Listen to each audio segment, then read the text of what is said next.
저는 이 사도들의 마음이 조금 이해가 가요.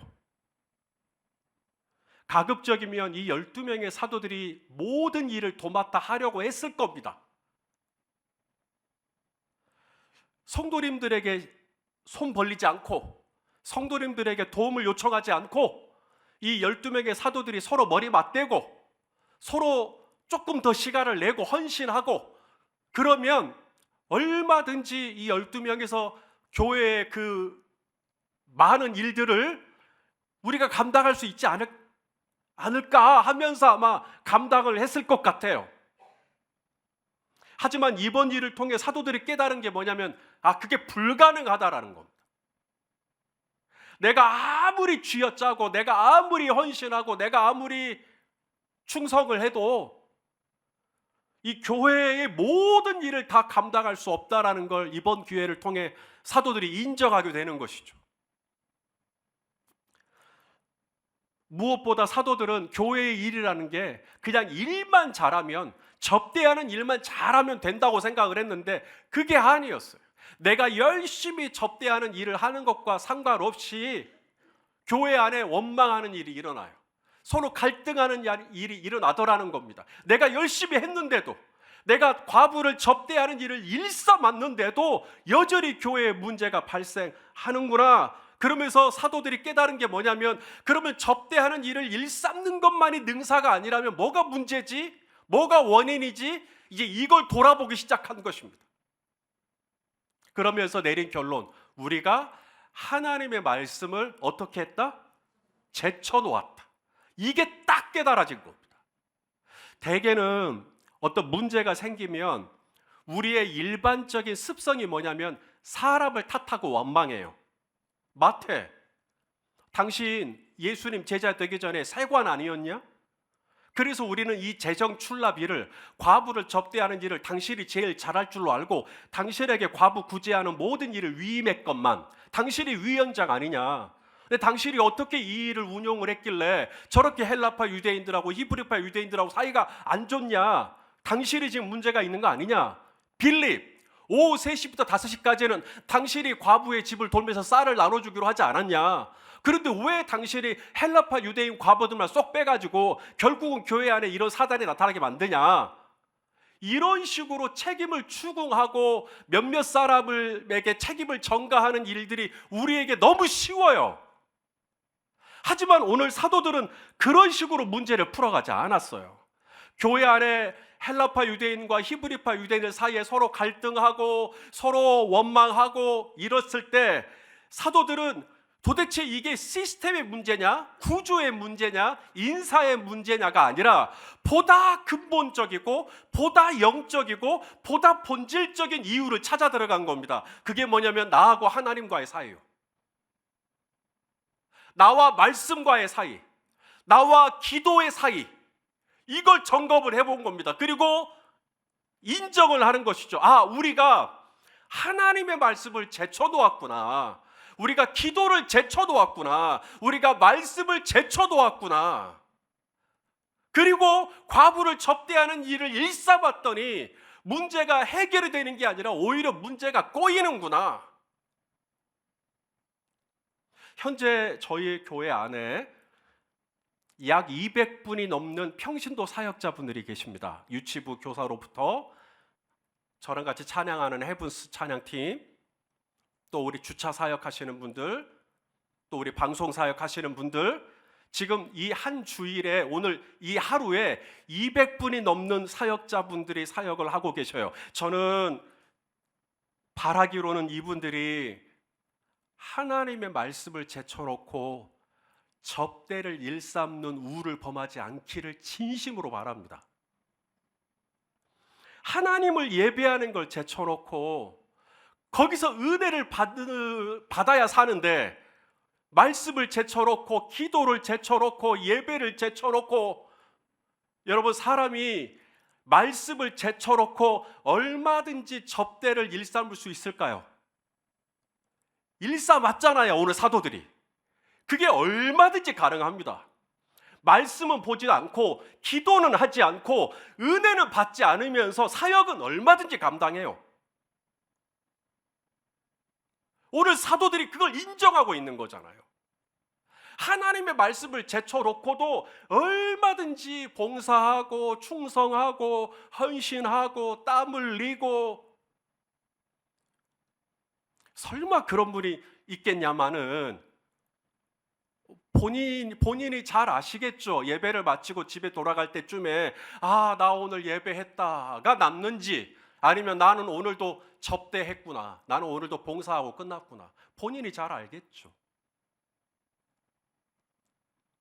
목사님, 하나님의 말씀은 좀 제쳐놓더라도 저 그래도 접대를 잘했으니까, 과부 접대를 잘했으니까, 우리 청소년부 접대를 잘했으니까 그냥 툭 칠 수는 없습니까?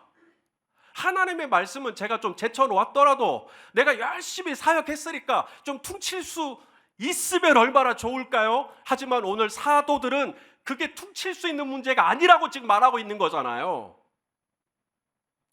내가 유치부 교사를 하든 방송사역부 일원으로서 사역을 하든, 내가 하나님의 교회에서 접대하는 일, 봉사하는 일, 이게 일이라는 이 단어가 디아코니아, 봉사를 말해요. 사역. 내가 얼마든지 이 사역들을 하겠지만 하나님의 말씀을 제쳐놓고, 내가 예배 가운데서 은혜를 받는 일은 제쳐놓고 접대만을 일삼게 되면 처음에는 문제가 안 나요. 문제가 안 나니까 문제가 없다고 생각되어질 수 있는데, 두고 보세요. 문제가 터집니다. 반드시 문제가 터집니다. 어떤 문제요? 갈등하게 돼요. 원망하게 돼요. 그리고 시험 들게 됩니다. 하나님의 말씀을 제쳐놓고 기도를 제쳐놓고 사역만 일삼게 될 때 그 사역조차도 틀어지게 됩니다. 접대하는 일이 너무 많아서, 이 교회 안에서 내가 감당하고 있는 역할이 너무 많아서 하나님의 말씀을 제쳐놓을 수밖에 없다? 나는 예배 시간에 집중할 수가 없다? 내가 접대하는 일이 너무 많기 때문에, 이 교회에서 나에게 맡긴 이 접대하는 일이 너무 많아서 나는 기도를 제쳐놓을 수밖에 없다, 나는 기도할 시간도 없고 말씀 볼 여유도 없다 라고 한다면 어떻게 하면 좋을까요? 그 일을 좀 줄이시든지, 그 일을 잠깐 멈추셔도 상관이 없습니다. 목사님, 그렇게 멈추면, 그래서 제가 이 접대하는 일을 하지 않고 남도 하지 않고 그래서 이 부서가 없어지면요, 없어져도 괜찮습니다. 교회는 부서 하나가 없어졌다고 흔들리지 않아요.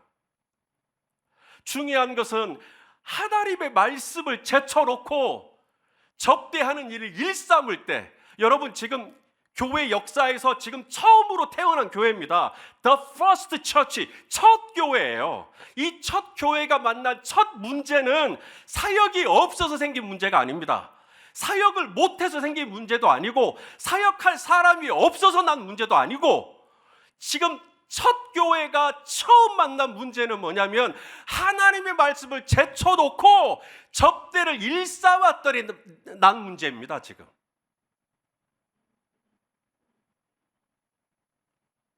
하나님께서 아담과 하와를 창조하신 이유가 일 시키려고, 에덴 동산에 바꿀 사람이 없어서 아담과 하와를 지으신 게 아니죠.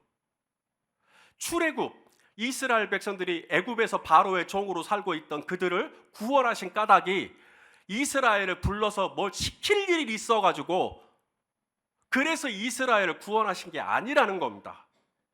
하나님이 이스라엘을 구원하시고 그들에게 가르쳐 준 게 하나님을 예비하는 법을 가르쳐 줬어요.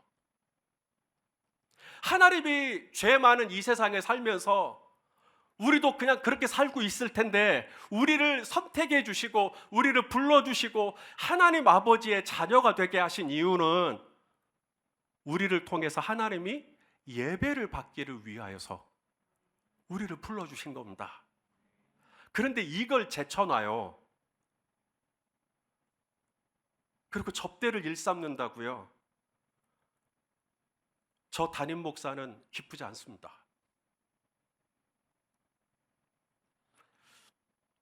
약간 분위기가 좀 어두운 것 같으니까 제가 좀 우스갯소리 하나 할게요. 찰스 스펄전 목사님이 계십니다. 영국에서 설교의 황태자라고 불리우는. 이 스펄전 목사님의 일화 중에 한 청년이 이제 신앙 상담을 하러 왔대요. 이 청년이 교회 안에서 상처가 많아요.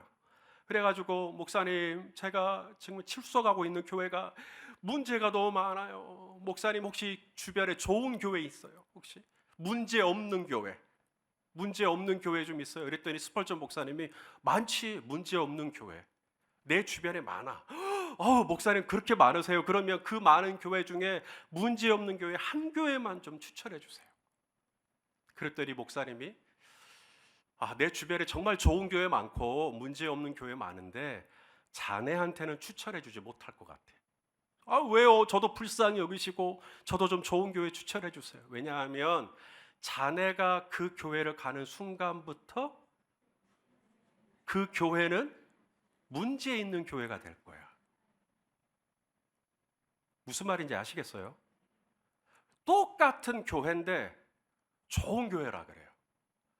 똑같은 교회인데 문제가 많다 그래요. 어느 쪽이 맞아요? 둘 다 맞죠. 둘 다 맞죠. 여러분, 문제는 다 있어요. 아니, 생판 나무로 살다가 남녀가 만나서 결혼을 했는데 왜 갈등이 없겠습니까? 갈등이 있는 게 정상이죠. 문제는 있는데 이 문제를 어떻게 풀어가느냐, 위기는 있는데 위기를 어떻게 풀어가느냐가 성숙과 미숙을 결정하는 거죠. 오늘 사도들은 사도들은 언제 교회를 해봤어요? 교회를 해본 적이 없잖아요. 사도들도 처음 만난 문제고 초대교회도 처음 만난 문제인데 이 문제를 어떻게 풀어가느냐라고 하는 건데, 이 헬라파 유대인들이 히브리파 유대인들을 원망한다더라 이 현상만 딱 갖다 놓고, 그러니까 헬라파 유대인들이 잘못했다, 히브리파 유대인들이 잘못했다, 이런 식으로 편을 갈라버리는 게 아니라 똑같은 문제를 두고 사도들은 자신과 하나님과의 관계를 먼저 점검한 거예요. 내가 하나님과 관계가 바르지 않으니까 이 문제가 난 게 아닌가? 내가 하나님의 말씀을 제쳐놓았구나. 내가 기도를 제쳐놓았구나. 그래서 지금 이 문제가 생긴 거구나. 헬라파 유대인도 잘못이 아니요, 히브리파 유대인도 잘못이 아니요, 내가 하나님께 마땅히 있어야 할 자리를 내가 지키지 못했구나. 이후에 사도들은 자신들이 모든 일을 할 수 없다는 걸 깨닫고 7명의 일꾼들을 세워요. 우리가 소위 말하는 7 집사를 세웁니다. 조금 얼토당토하게 느껴질 수 있어요. 왜냐하면 12명의 사도도 하지 못한 일을 겨우 7명의 집사를 세워서 어쩌겠다는 건가. 아무쪼록 전에는 사도들이 다 하려고 했는데 이제는 7명의 집사를 세워요. 이유가 이제는 7명의 집사에게 다 이 접대하는 일 맡겨놓고, 이 재정 출납의 일을 맡겨놓고 자신들은 이제 아무것도 안 하겠다, 이게 아니라 7분의 일꾼들을 세워서 이 과부를 접대하는 일을 잘 감당할 수 있도록 하고, 사도들은 어디에 집중을 하겠다고 말하냐면 기도와 말씀. 자, 우리 오늘 보면 3절과 4절 같이 읽겠습니다. 시작. 형제들아, 너희 가운데서 성령과 지혜가 충만하여 칭찬받는 사람 7을 택하라. 우리가 이 일을 그들에게 맡기고 우리는 오로지 기도하는 일과 말씀 사역에 힘쓰리라 하니.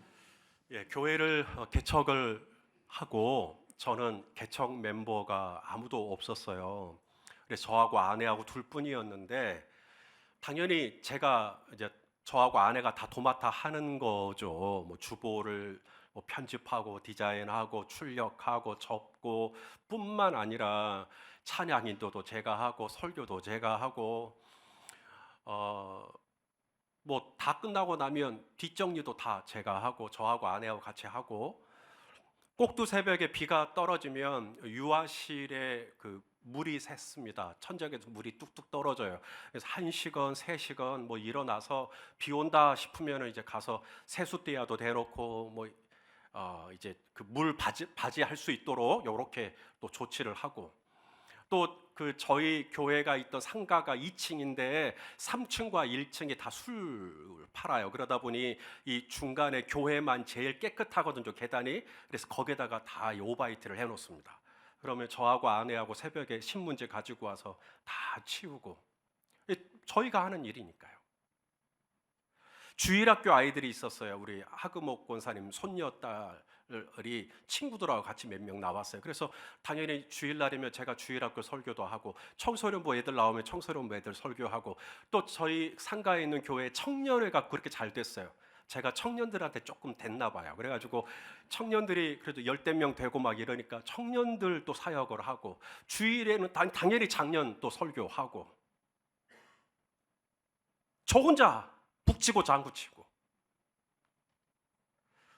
왜 그래서 그럴까요? 저는 19년이 지난 지금도 우리 성도님들께 뭘 막 부탁하는 게 정말 어렵습니다.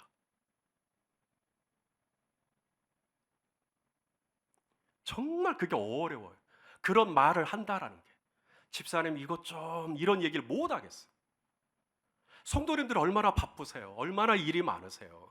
교회 일 말고도 우리 성도님들이 부르신 삶의 자리에서, 가정 안에서, 직장 안에서, 또 사업하면서 얼마나 복잡하고 힘든 일들이 많을 텐데 우리 성도님들께 이거 해달라, 저거 해달라. 그래서 저는 지금도 우리 부교육자들에게 가급적이면 우리들이 다 하자. 뭐 현수막 다는 것 우리들이 다 하자. 플래카드 위에 설치하는 것 위험해도 우리가 올라가서 다 하자. 방송하는 것 우리가 다 하자. 인터넷 송출하는 거 우리가 다 하자. 자막 넘기는 거 가급적이면 우리가 다 하자.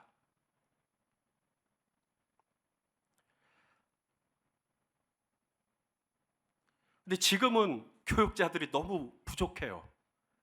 그래서 우리들이 다 할 수가 없어요. 그래서 지금 몇 주 전부터 성도님들이 자발적으로 토요일 날 사무실에 나오셔서 주보를 접고 계셔요. 오늘도 그렇게 나왔고. 저는 주보 접으라고 광고도 안 했어요. 그런데 성도님들이 주보 접는 사람이 필요하겠구나. 그래서 나오셔서 주보를 접는데 이게 한 350부에서 400부 나와요. 근데 성도님들이 이제 그 복사를 다, 이게 출력을 다 하고, 그걸 또 페이지 순서대로 다 맞추고, 그걸 또 가운데로 접어서 또 호치케스 받고, 막 이 일들을 한 350부 이상 이렇게 하고 나니까 어깨가 결리고 허리가 아프고. 그래서 목사님 주보가 이렇게 귀한 거였군요. 그냥 매주 주보 받으니까 쉽게 받았는데 이 주보가 하나 나오기까지 이렇게 공이 들어갔다라는 걸 처음 알게 됐어요. 앞으로 교회 주보 소중히 다루겠습니다. 그런 회심이 일어났다고 하더라고요. 저는 외부에서 외부 강사 목사님들이 오시면 제가 직접 의전을 나갑니다. 터미널로 오십니까? 그럼 제가 터미널로 가고, 역으로 오십니까? 그럼 제가 역으로 가고, 제가 모시러 가요. 근데 어떤 교회는 이 외부 강사분들이 오시면 이 의전을 성도에게 맡긴대요. 근데 아무 성도가 되는 게 아니라 기왕이면 이 외부 강사 분이 오시는 거니까 고급 승용차를 소유하고 있는 성도에게 의전을 맡긴대요. 그래야 이 강사를 접대한다는 느낌이 드나 봐요. 저는 그냥 제가 가요. 이유는 우리 성도님들을 못 믿어서가 아닙니다. 제가 할 수만 있으면, 어지간하면 제가 다 하려고 하는 이유는 저는 우리 성도님들이 아까워요.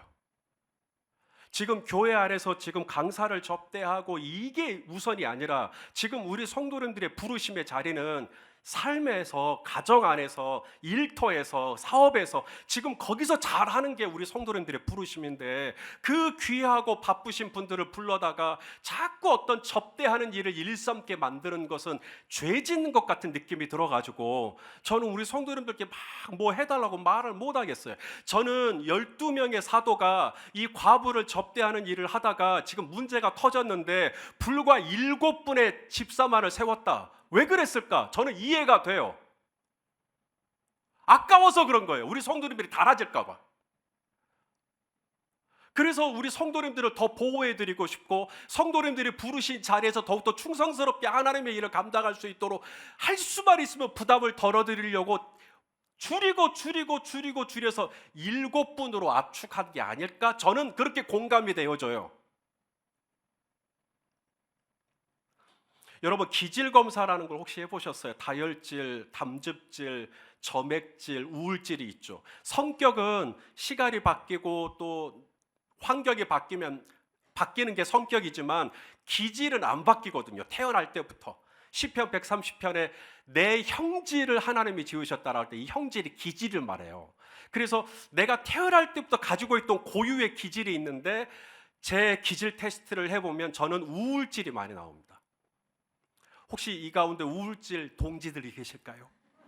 이 우울질의 가장 큰 특징은 완벽주의입니다.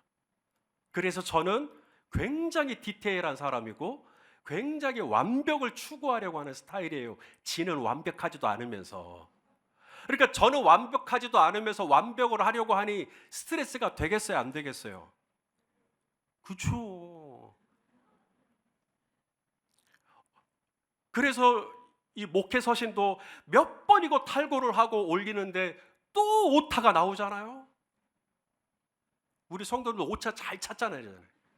글을 읽는 게 아니라 이게 띄어쓰기 잘못했고 이거 줄간격 이상하네요. 그래서 또 설교는 또 얼마나 엉성합니까? 설교에 또 오류가 많고 그러니 참 완벽주의를 추구하지만 완벽할 수 없는 저의 한계, 과부를 접대하는 일을 빈틈없이 하고 있지만 하려고 했지만 결국은 문제가 터져버리는 이 한계. 우리 다 그렇잖아요. 우리 다 어느 정도 엉성한 부분을 가지고 살아가잖아요. 문제는 다 있을 수 있어요. 위기는 있을 수 있어요.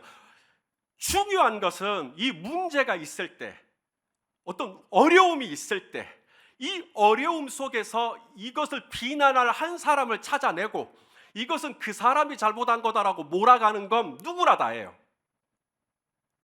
근데 예수 믿는 사도들은 달랐다는 것입니다. 그들은 똑같은 문제가 생겼을 때 이것을 네 탓, 내 탓이 아니라 하나님과 나와의 관계를 돌아보는 계기로 삼는 거예요. 내가 이 문제 앞에서 혹여 내가 뭘 제쳐놓은 것은 없는지, 내가 혹여 이렇게 밀어놓은 것은 없는지, 그리고 내가 이 우선순위에서 잘못된 선택을 한 적은 없는지를 돌아봤다는 거죠. 자, 이와 같은 사도들의 말을 듣고 교회는 어떻게 반응을 했을까요? 자, 오늘 본문 5절입니다. 앞부분만 읽어보죠. 시작. 온 무리가 이 말을 기뻐하여. 자, 온 교회가 이 말을 뭐예요? 이 말이 뭔데요? 당신 잘못 아닙니다 라는 말이요. 이거 헬라파 유대인 잘못 아니에요. 우리 안수 집사님들 잘못 아니고 우리 장로님들 잘못 아니고 제 잘못입니다 라는 말이요. 제가 사도로서, 목사로서 제가 하나님의 말씀을 제쳐놓았습니다.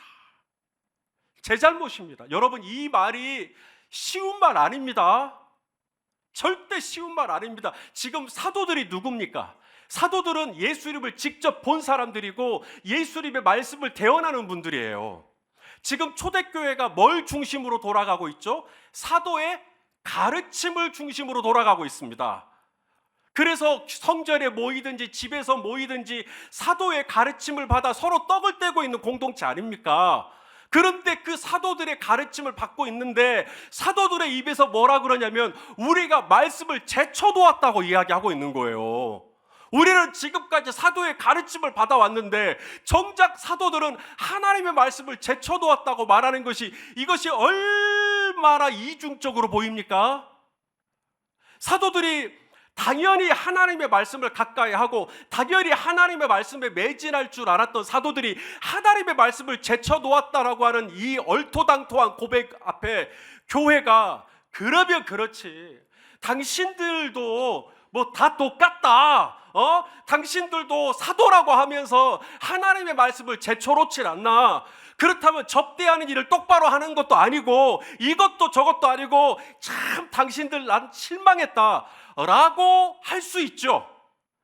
그리고 내가 하나님의 말씀을 제쳐놓았습니다 라고 말을 하면 이제 앞으로 사도들이 가르칠 때 누가 거기에 영적인 권위를 두겠어요?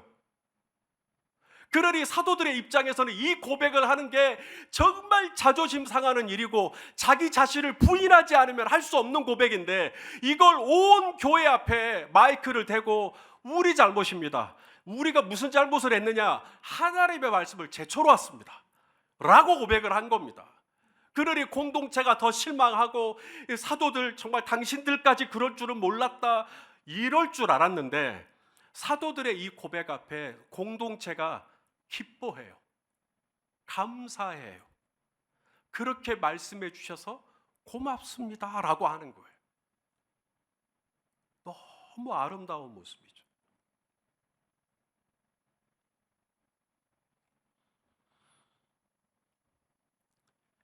말씀을 준비하면서 저도 저희 교회가 생각이 나지 않을 수가 없죠. 지난날 지금 벌써 19년이 됐는데 평탄하게 무난하게 여기까지 오지는 않았을 거고, 분명히 열린 베델교회도 바람도 만났을 거고 폭우가 치는 날도 있었을 거고, 그럴 때 저를 원망하거나 담임 목사인 저를 원망하거나 당회를 원망하거나 아니면 누군가를 원망하거나 탓하거나 비난하거나 그랬다면 이 공동체는 벌써 무너졌죠. 그런데 그럴 때마다, 어떤 위기를 만날 때마다 우리 성도님들이 하나님과 나와의 관계를 먼저 돌아보고, 내가 더 말씀을 붙들어야지, 내가 더 기도해야지, 그래서 이 교회가 무너지지 않도록 해야지, 그렇게 서로 허물을 덮어주고 용납해주고 품어주고 기다려줬기 때문에 여기까지 온 게 아닌가. 문제가 없는 교회는 있다 없다? 없다. 왜요? 교회를, 공동체를 이루고 있는 저와 여러분이 다 문제가 있어요. 문제 많은 죄인들이 모여서 당연히 문제가 생기는 건 당연한 거고, 언제 헬라파 유대인들이 히브리파 유대인을 원망해도 문제가 없어요. 그건 언제 해도 이상할 일이 아닌 거죠. 결국은 신앙생활도 인간관계입니다. 지금은 문제가 없고 지금은 너무나 평안하고, 목사님 열린베델교회니까 너무 좋아요. 왜요? 이 교회는 문제가 없어요. 이 교회는 너무 평안해요. 이 교회는 사랑도 많아요. 제가 예언합니다. 곧 문제가 찾아올 것입니다. 곧 어려움이 찾아올 것입니다. 실망이 찾아올 것이며 권태기가 올 것이며 흔들리실 것입니다. 반드시 그렇게 되어 있습니다. 그 위기가 올 때 그것을 어떤 기회로 삼을 거냐, 싸잡아 비난하고 뒤에 가서 불평하는 기회로 삼을 거냐, 똑같은 문제가 생겼을 때 하나님 앞에 그 문제를 가지고 가고 나와 하나님과의 관계를 돌아보는 기회로 삼을 거냐. 위기를 기회로 바꾼 초대교회를 통해 우리가 배우는 것은, 문제를 만났을 때 문제를 비난할 수 있는 대상을 찾아내는 게 아니라 나와 하나님과의 영적인 관계를 돌아보고 내가 혹여 우선순위에서 제쳐놓은 것은 없는지 얼른 말씀과 기도와 나와의 관계를 돌아보셔야 되는 겁니다. 그러면 이건 위기였는데 기회로 바뀌어요. 헬라파 유대인들이 히브리파 유대인들을 원망하고 교회가 쪼개질 것 같았는데, 오늘 본문이 끝나는 7절을 보면 하나님의 말씀이 점점 더 왕성하여 교회 안에 들어오는 사람이 더 심이 많아지니 놀라운 기회가 된 거죠. 어떻게 이게 가능하느냐? 최우선순위를 다시 한번 돌아보는 거죠. 여러분, 세상 살면서 혹시 이런 얘기 들어보셨어요? 인사가 만사다. 들어보셨죠? 인사가 왜 그럴까요? 하나님 안 믿거든요. 그분들은 하나님을 믿지 않기 때문에 인사를 믿어요. 그분들은 하나님을 의지하지 않기 때문에 인사가 잘 되는 것이 중요해요. 그래서 인사가 만사라고 말하는 거죠. 하지만 저와 여러분은 하나님을 알아요. 우리는 하나님을 믿어요. 그래서 인사가 만사가 아니에요. 우리는 하나님의 말씀이 만사예요. 하나님의 말씀을 제쳐놓으면 모든 게 다 틀어집니다. 안 믿는 사람은 말씀을 제쳐라도 아무런 일이 일어나지 않습니다. 하지만 구원받은 성도가 말씀을 제쳐놓잖아요. 곧 문제가 터집니다. 기도를 제쳐놓잖아요. 곧 문제가 터집니다. 하나님은 내가 자꾸 말씀과 기도를 제쳐놓으니까 교회 안에 문제가 땅 터지게 만드신 거예요. 가정 안에 문제가 땅 터지게 만드시는 거예요. 부부 간의 문제가 땅 터지게 만드시는 거예요. 그래서 내가 말씀을 제쳐놓았구나 점검할 수 있게, 그래서 다시 말씀의 자리로 돌아가도록, 기도의 자리로 돌아가도록, 하나님 아버지께 돌아가도록 다시 우리를 점검하도록 하시기 위해서 말이죠.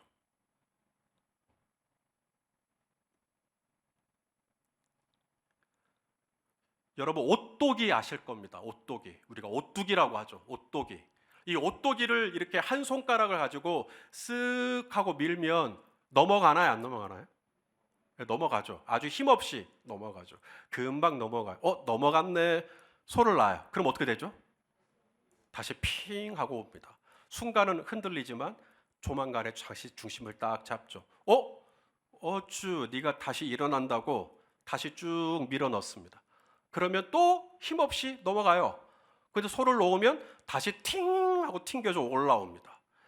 아무리 100번을 쓰러뜨려도 101번 다시 일어나죠. 왜 그러죠? 무게중심이요. 기도와 말씀, 말씀과 기도라고 하는 이 무게중심이 탄탄하게 자리 잡고 있으니까 의인은 7번 넘어질지라도 8번 다시 일어나며 잠언에 있는 말씀처럼 다시 일어납니다. 또 일어납니다. 왜요? 말씀과 기도가 있으니까요. 그런데 이 말씀과 기도의 무게중심이 없으면 넘어지잖아요. 일어날 수가 없습니다. 계속 넘어져 있지. 그런데 말씀과 기도가 있으면 다시 튕겨져 올라옵니다. 흔들리는 일, 의심하는 일, 회의가 들기도 하고 권태가 빠지기도 하고, 그렇지만 말씀과 기도라고 하는 이 무게중심이 딱 잡고 있으니까 흔들리더라도 다시 일어서더라는 것입니다. 사랑하시는 성도 여러분, 오늘 사도들이 이걸 발견한 겁니다. 우리가 하나님의 말씀을 제쳐놓고 접대를 일삼는 것이 절대로 교회를 위한 일이 아니었구나. 하나님을 위한 일이 아니었구나. 정말로 우리가 하나님의 나라와 하나님의 영광을 위하여 살아가고 우리가 함께 부르심을 받은 공동체라고 시인하신다면, 사랑하시는 성도 여러분, 말씀과 기도를 제쳐놓지 말고 말씀과 기도를 우리의 삶의 가장 큰 중요한 무게중심, 배도 이 무게중심이 잡혀 있어야 뒤집어졌더라 다시 일어나는 거 아닙니까? 그렇게 말씀과 기도를 탄탄하게 세워서 또 음부의 권세가 이런저런 모양으로 우리를 흔들리고 우리를 흔들게 하고 우리를 시험 들게 하고 할지라도 다시 튕겨져 올라오는 거죠. 탄력을 가지고. 이 말씀과 기도의 무게중심을 잘 잡으시고 이것 절대 제쳐놓지 마시고 이 뜨거운 여름에 아무리 힘들어도 말씀과 기도를 붙들고 승리하는 저와 여러분 되시기를 예수님의 이름으로 축원합니다. 기도하시겠습니다. 하나님, 무엇이 가장 중요한지 우리가 뻔히 알고 있는데 오늘 또다시 말씀을 통해 점검합니다. 내가 혹여 하나님의 말씀을 제쳐놓고 기도하는 것도 제쳐놓고 이 세상 속에 살면서 이러한저런 일에 치여가지고 그렇게 살고 있지는 않았는지요. 하나님, 내가 다시 말씀의 자리로 돌아가게 하여 주시옵소서. 기도의 자리를 회복할 수 있도록 도와주시옵소서. 말씀과 기도를 통해서 예배가 회복되고 은혜가 회복되어서 그걸 가지고 이 세상 살아가면서 하나님, 넘어졌더라도 다시 일어서며 또 실망했더라도 또 다시 일어설 수 있는 믿음의 오또기와 같은 신앙생활 할 수 있도록 은혜를 베풀어 주시옵소서. 감사드립니다. 예수님의 이름으로 기도하옵나이다. 아멘.